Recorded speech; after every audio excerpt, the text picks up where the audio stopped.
SSC से जुड़ी हुई सारी न्यूज़ और फ्री ऑनलाइन कोचिंग के लिए सब्सक्राइब करें और बेल आइकन दबाना ना भूलें सारे नोटिफिकेशन आप तक पहुंचने के लिए।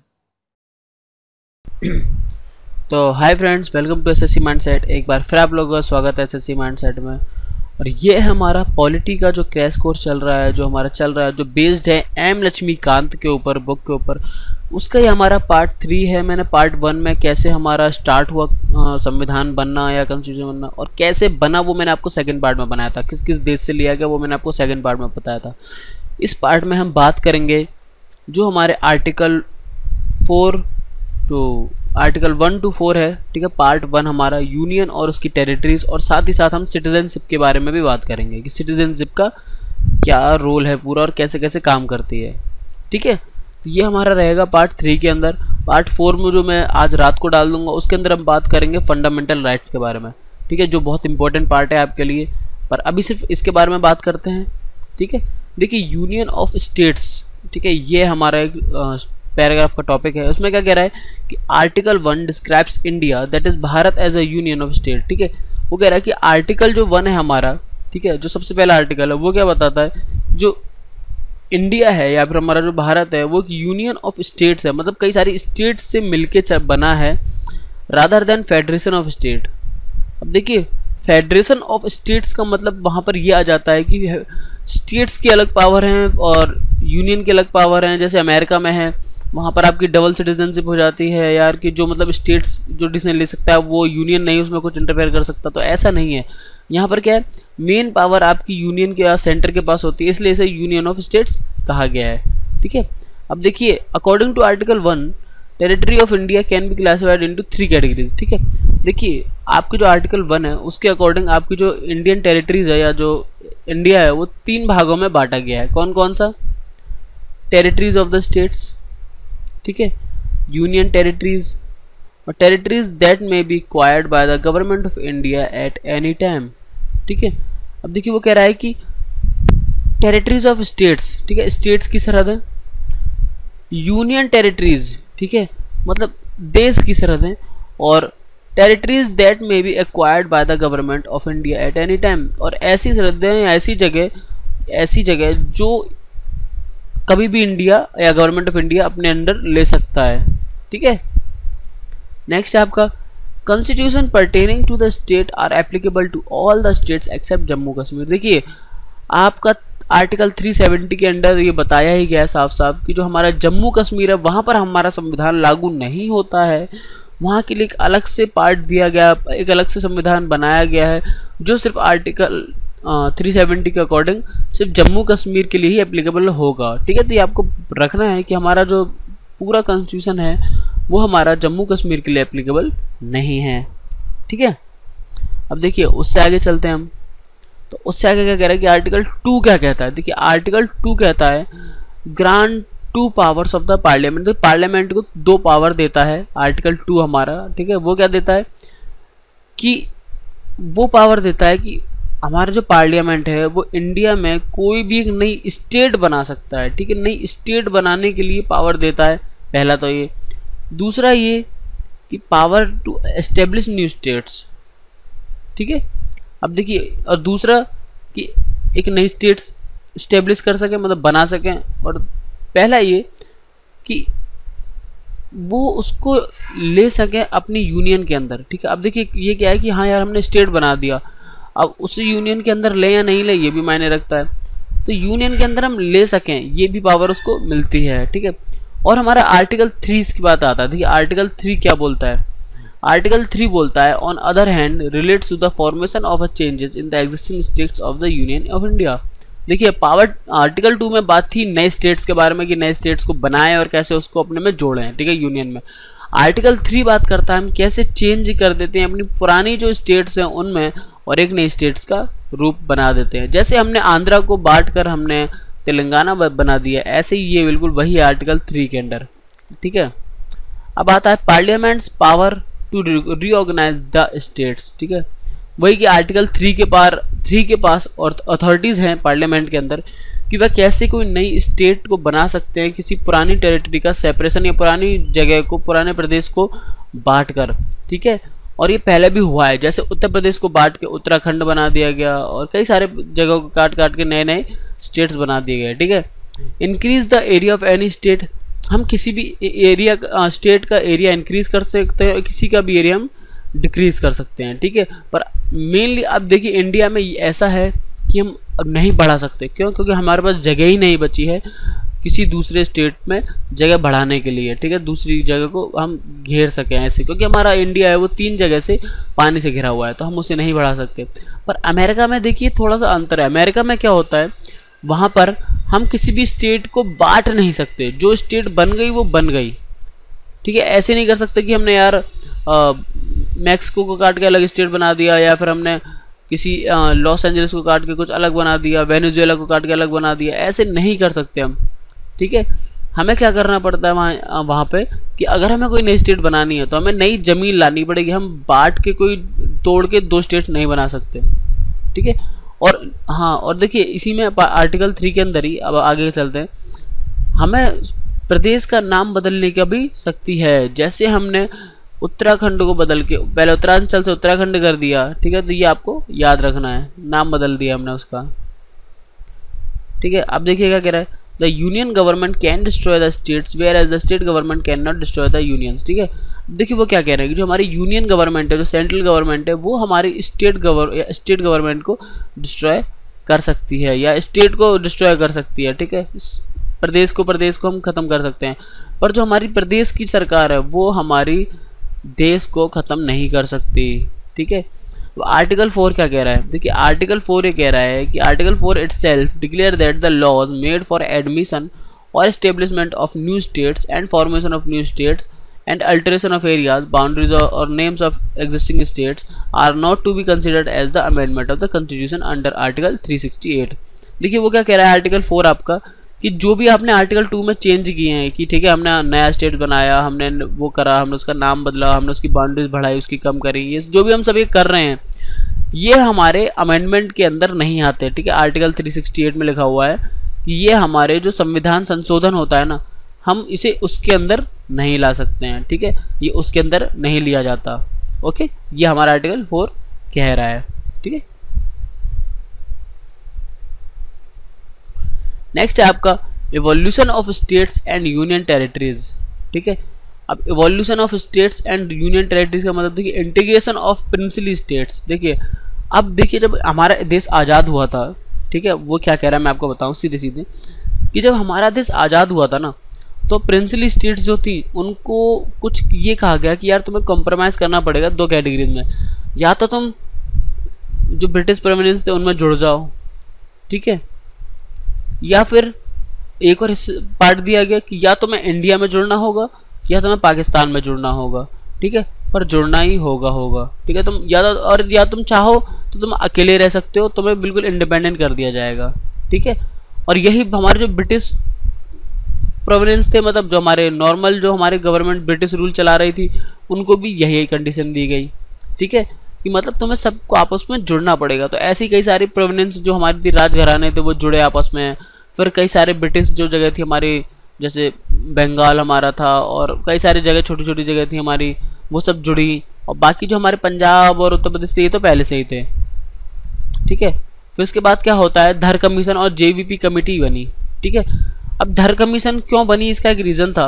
धर कमीशन इसलिए बनी क्योंकि साउथ इंडिया में जो आपके ये गवर्नमेंट थे, मतलब एक पॉलिटिकल पार्टी के एक नेता थे जो थे पोट्टी श्रीरामुलु। ठीक है, पोट्टी श्रीरामुलु ये अनशन पे बैठ गए थे 56 दिन के, कि हमारा जो स्टेट है, ठीक है, उसे भाषा के आधार पर अलग बनाया जाए।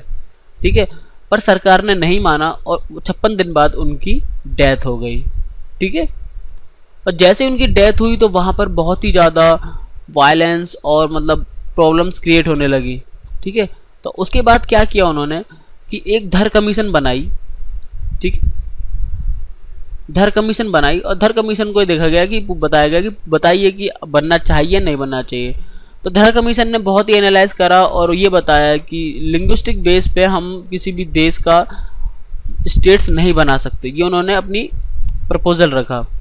पर ठीक है, पर ये नहीं हो पाया। क्यों? क्योंकि जब उनकी डेथ हो गई थी नेता की, जो आपके थे श्रीरामुलु, ठीक है, उन्होंने क्या करा, उनकी डेथ के बाद वहाँ के सारे नेता, सारी पार्टीज वहाँ पर प्रॉब्लम क्रिएट करने लग गए, ठीक है। और एसके तरफ अपनी रिपोर्ट सबमिट कर ही चुकी थी कि यार ऐसा नहीं होना चाहिए, ठीक है।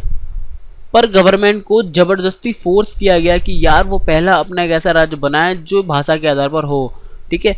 और इसीलिए हमारा आंध्र प्रदेश जो स्टेट था, आंध्रा स्टेट, वो पहला ऐसा राज्य बना जो भाषा के आधार पर बांट दिया गया, ठीक है। वहाँ पर क्या था, सिर्फ तेलुगु स्पीकिंग एरियाज को अलग कर दिया गया मद्रास स्टेट से, ठीक है, और एक आंध्रा स्टेट बना दिया गया जो भाषा के आधार पर बना था, ठीक है। उसके बाद क्या हुआ, जेपी कमेटी आई, जेवी कमेटी, जेवीपी, ठीक है। उसमें जवाहरलाल नेहरू थे आपके, ठीक है, और भी मेन तो वही थे। और जेवीपी कमेटी का काम क्या दिया गया कि अब आप ये देखिए कि जो आंध्र प्रदेश बंटवारा हुआ है या फिर जो एसके धर ने जो दिया है आपको प्रपोजल, ये सही है या गलत, ठीक है। तो उन्होंने भी बताया कि सही है, भाषा के आधार पर हम किसी प्रदेश को नहीं बांट सकते, ठीक है। अब उसके बाद क्या होता है, देखिए उसके बाद एक फैजल अली कमीशन बनानी पड़ती है। क्यों बनानी पड़ गई, क्योंकि जब आंध्र प्रदेश को, वो कहता है ना कि देखिए एग्जाम्पल के तौर पे आपको घर में 10 बच्चे हैं और किसी एक बच्चे को साइकिल आ जाए और किसी बाकी 9 को ना आए, तो बाकी 9 भी जिद करते हैं कि नहीं हमें भी साइकिल चाहिए, ठीक। तो यही हुआ कि जब एक प्रदेश को भाषा के आधार पर अलग कर दिया गया सॉरी, तो फिर क्या हुआ, बाकी जो आपके इलाके थे ना, उन्होंने भी अपना आवाज़ उठानी स्टार्ट कर दी कि हमें भी भाषा के आधार पर अलग से एक राज्य चाहिए, ठीक है। जैसे आपका पंजाब हुआ, उड़ीसा हुआ, अलग अलग तरह के राज्यों को कहना शुरू कर दिया कि यार हमें भी अलग जगह चाहिए, ठीक है। तो उसके बाद क्या होता है कि देखिए फैजल अली कमीशन को भी बनाया गया और फिर उनसे पूछा गया कि यार क्या ये करना सही है, तो उन्होंने बताया नहीं, ठीक है, सही नहीं है। पर उन्होंने सीधे सीधे मना नहीं करा। वो कहता ना बच्चों को, जैसे एग्जाम्पल के तौर पर बच्चों ने साइकिल मांगी और हमने सीधे सीधे मना कर दिया तो बच्चों को बुरा लगेगा। तो उन्होंने क्या करा, अपना दिमाग चलाया और थोड़ा घुमा फिरा के मना करा, ठीक है। ऐसी ऐसी कंडीशन रख दी जो लोगों को लगा कि हाँ यार सही है, ठीक है, और ऐसा ही होना चाहिए, ठीक है। जैसे उन्होंने रख दिया कि हम भाषा के आधार पर रख सकते हैं, ठीक है, पर सिर्फ वह जमीनी तौर पर होगा, हम उसे सरकारी तौर पर या बाकी तौर पर नहीं मानेंगे, ठीक है। कि मतलब हाँ ठीक है, तुम्हें इलाका दे दिया गया कि ठीक है तुम आंध्रा में रहोगे पर तुम इंडिया के ही अंदर में आओगे, इंडिया के रूल्स के हिसाब से काम करोगे, ठीक है, और भाषा सिर्फ तुम्हारे बोलने के लिए होगी, तुम उसका इस्तेमाल पॉलिटिकली नहीं कर सकते। तो ऐसी कुछ कंडीशनें रख दी और ऐसे करके उन्होंने एडवाइस दी जो एसके धर ने नहीं दी थी, ठीक है। उसके बाद क्या होता है, देखिए कई सारे नए स्टेट्स और यूनियन टेरिटरीज बने 1956 के बाद, ठीक है। तो उनको मैंने लाइन से लिया कि कौन कौन पहले पहले बना, और सिर्फ आपका जो मेन फोकस होना चाहिए ना वो सिर्फ पहले वाले राज्य पर कि सबसे पहले कौन बने और सबसे लास्ट में कौन बना, ठीक है। यही वो पूछता है और उससे वो नहीं पूछता ज़्यादा, ठीक है। देखिए सबसे पहले जो बने थे वो बने थे, आंध्र प्रदेश तो अलग बन गया, आंध्र प्रदेश की बात नहीं कर रहा मैं, बात कर रहा हूँ 1956 के बाद जब आंध्रा बना था उसके बाद। तो उसके बाद जो सबसे पहले आपके बने थे वो भाषा के आधार पर बने थे आपके महाराष्ट्र और गुजरात, ठीक है। 1960 में बने, मराठियों के लिए महाराष्ट्र बना और गुजरातियों के लिए गुजरात बना, ठीक है। और सबसे लास्ट में बना आपका तेलंगाना जो अभी बना है कुछ टाइम पहले ही, ठीक है। और अगर इससे पहले की बात करें तो इससे पहले जो आपके बने थे वो थे छत्तीसगढ़, झारखंड और उत्तराखंड, ठीक है, जो सन 2000 में बने थे, ठीक है। छत्तीसगढ़, झारखंड और उत्तराखंड, ठीक है। तो ये 3 प्रदेश से बने थे, आपको सिर्फ यही याद रखना है, इससे ज़्यादा आपको याद रखने की जरूरत नहीं है, ठीक है। अब आप आ जाते हैं सिटीजनशिप के ऊपर, ठीक है। सिटीजनशिप की देखिए मैं आपको पूरा डिटेल में बता देता हूँ कि सिटीजनशिप जो ली गई है ना वो 2 तरीके से ली गई है हमारे यहाँ। पहली जो ली गई है वो ली गई है हमारी सिंगल सिटीजनशिप जो ब्रिटेन से है, पर जो वर्क है इसका स्ट्रक्चर है वो स्ट्रक्चर हमारा काम करता है अमेरिका की तरह। कैसे, यहाँ पर 2 सरकार हैं, यूनियन सरकार अलग है, ठीक है, सेंट्रल गवर्नमेंट, और स्टेट गवर्नमेंट अलग अलग है, ठीक है। हमारे यहाँ स्ट्रक्चर भी 2 ही है कि यार एक हमारा देश भी है, एक हमारा प्रदेश भी है, ठीक है। पर ऐसा नहीं है यहाँ पर कि हम यार इंडियन सिटीजनशिप अलग हो और यूपी सिटीजनशिप या दिल्ली सिटीजनशिप ये अलग हो, नहीं ऐसा नहीं है। हम एज अ सिर्फ सिंगल सिटीजनशिप पे ही काम करते हैं, ठीक है, कि हम सिर्फ अपने देश के जो अंडर आते हैं, स्टेट का हमें सिर्फ रहने के लिए काम कर रहे हैं और कुछ नहीं, ठीक है। अब देखिए सिटीजनशिप एक्ट जो आया था वो 1955 में आया था, ठीक है, और उसने 5 तरीके बताए थे सिटीजनशिप पाने के लिए, ठीक है, कि हमें सिटीजनशिप कैसे मिल सकती है किसी देश की। पहला है आपका कि आप पैदा हुए हो, ठीक है। दूसरा है आपका कि आपके कोई पेरेंट्स भी यहाँ पर पैदा हुए हो। तीसरा है आपका रजिस्ट्रेशन। चौथा है आपका न्यूट्रलाइजेशन। और पांचवा है आपका इनकॉर्पोरेशन ऑफ टेरिटरी, ठीक है। देखिए ये आपको मैं बताऊंगा कैसे। नीचे चलते हैं, अब आते हैं हम सबसे पहले बर्थ पे, ठीक है। बर्थ का मतलब कि आप यहाँ पर पैदा हुए हो, ठीक है, इंडिया में पैदा हुए हो तो आप सिटीजनशिप आपको मिलेगी इंडिया की। नेक्स्ट आपका या तो आपके पेरेंट्स में से कोई एक इंडिया में पैदा हुआ हो, ठीक है, तो आपको यहाँ पर सिटीजनशिप मिल जाएगी। रजिस्ट्रेशन, जैसे बाहर से कोई लोग आ जाते हैं और वो रजिस्ट्रेशन करवाते हैं, उनको महीने 2 या 6 महीने लगभग उनको लगते हैं रजिस्ट्रेशन की प्रोसेस में, और फिर उनको ये दिया जाता है कि आपको 3-4 साल यहाँ तक कम से कम रहना पड़ेगा, तभी आपको इंडियन सिटीजनशिप मिलेगी, ठीक है।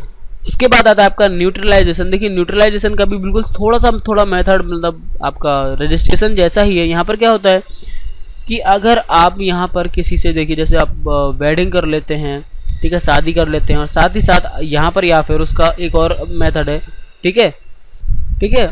तो उसमें क्या आता है, फिर देखिए आप या तो शादी कर लेंगे या फिर आप में क्या होगा, आपको शपथ दिलाई जाएगी। जैसे रिफ्यूजीज वगैरह होते हैं, वो आते हैं दूसरे देशों में जाके रहते हैं, ठीक है, आप आएंगे, आपको शपथ दिलाई जाएगी, आपको ये बताया जाएगा कि आपको सारे लॉस के अंडर काम करना है वगैरह वगैरह। तो एक ये तरीका है। पांचवा तरीका यह है कि या तो आपकी जो आपका देश है, जो आपका इलाका है, वो उस कंट्री के अंडर में काम आ जाए, ठीक है। जैसे मान लीजिए कोई इलाका था एग्जाम्पल के तौर पे और वो इंडिया में जुड़ जाता है, ठीक है, अब जाकर उस इलाके में जो भी लोग रह रहे हैं वो इनडायरेक्टली सीधे सीधे इंडियन सिटीजनशिप को प्राप्त कर जाएंगे, ठीक है। ये तरीके आपके 5 तरीके होते हैं। उसके बात करें हम अगर लॉस ऑफ सिटीजनशिप की, आप अपनी सिटीजनशिप कैसे खो सकते हैं, ठीक है। तो एक तो यह है कि आप रेनन्सिएशन हो जाए आपका, ठीक है, ठीक है। देखिए रेनन्सिएशन ये होता है जब हम खुद किसी की सिटीजनशिप को ठुकरा दें। जैसे हम कहीं देश छोड़ के चले जाएं और हम ठुकरा दें कि यार हम इंडियन सिटीजनशिप नहीं चाहते, ठीक है, तो वो आपका रेनन्सिएशन होता है। टर्मिनेशन वो होता है जब मान लीजिए आप किसी और देश में चले जाएं और आप वहाँ पर जाके शादी कर लें किसी से, ठीक है, और आपको अगर वहाँ किसी और देश की सिटीजनशिप मिल जाती है तो कहीं ना कहीं इनडायरेक्टली वो आपका जो इंडियन सिटीजनशिप है वो ऑटोमेटिकली टर्मिनेट हो जाएगा या ख़त्म हो जाएगा, ठीक है। ये होता है आपका टर्मिनेशन। उसके बाद आपका आता है डेप्रिवेशन। और देखिए डेप्रिवेशन ये होता है जब कभी कोई इंसान क्या है सिटीजनशिप पा लेता है और बाद में पता लगता है कि यार उसने गलत डिटेल्स बताई और इंडियन गवर्नमेंट के साथ फ्रॉड करके सिटीजनशिप गेन की है, तब क्या होता है कि यार उसकी सिटीजनशिप कैंसिल करती जाती है और उसे उसका पनिशमेंट मिलता है, तो वो आपका डेप्रिवेशन होता है, ठीक है। तो ये थी आपकी सारी प्रोसेस कैसे पा सकते हैं और कैसे हम खो सकते हैं सिटीजनशिप। अब आती है सिंगल सिटीजनशिप, ठीक है। लेकिन सिंगल सिटीजनशिप का सीधा सीधा मतलब ये है कि हम सिर्फ अपनी जो इंडिया है उसके लिए ही हम अपनी कहते हैं ना कि यार हम देशवासी हैं, हम प्रदेशवासी नहीं कहते हम अपने आप, ठीक है। हम कहते हैं कि हम देशवासी हैं, हम इंडियन सिटीजन हैं, हम नहीं कहते कि हम यूपी सिटीजन हैं। हम सिर्फ अपने देश के अंडर आते हैं, देश के रूल्स को मानते हैं, ठीक है। और स्टेट सिर्फ हमारी क्या है, सिर्फ एक तरह से डिस्क्राइब करता है कि यार हम सिर्फ इस स्टेट के रहने वाले हैं, पर सिटीजन हम सिर्फ इंडियन हैं, ठीक है। तो ये आपको याद रखना है, ओके। स्टेट सिटीजनशिप नहीं होती हमारे इंडिया में, पर कहाँ होती है, यूएसए में होती है और स्विट्जरलैंड में भी होती है। मतलब यूएसए में क्या है, आप जैसे 13 स्टेट्स हैं वहाँ पे, तो आप अमेरिका के यूएसए के भी सिटीजन हैं और प्लस साथ ही साथ आप अपने कैलिफोर्निया हुई स्टेट हुई या फिर कोई भी हुई, आप वहाँ के भी सिटीजन कहलाएंगे, ठीक है। तो ये आपको याद रखना है, ठीक है। ये थी आपकी सिंगल सिटीजनशिप। तो देखिए यही था पूरा आपका टॉपिक जो मुझे लगा इम्पोर्टेंट था। इसके बाद जो नेक्स्ट वीडियो होगी हमारी, हम उसमें बात करेंगे हमारा फंडामेंटल राइट्स के बारे में। जितना भी अब होगा हम उसके बारे में आपको बताएंगे, ठीक है। तो आई होप कि आपको यार ये वीडियो पसंद आई होगी। अगर पसंद आई है तो प्लीज़ यार इस वीडियो को लाइक करें, कुछ पूछना चाहते हैं तो कमेंट करें, और अभी तक सब्सक्राइब नहीं किया और पहली बार इस वीडियो को देख रहे हैं तो सब्सक्राइब जरूर करें, ठीक है। तो फिर मिलते हैं नेक्स्ट वीडियो में, तब तक के लिए bye, thanks for watching and Vande Mataram.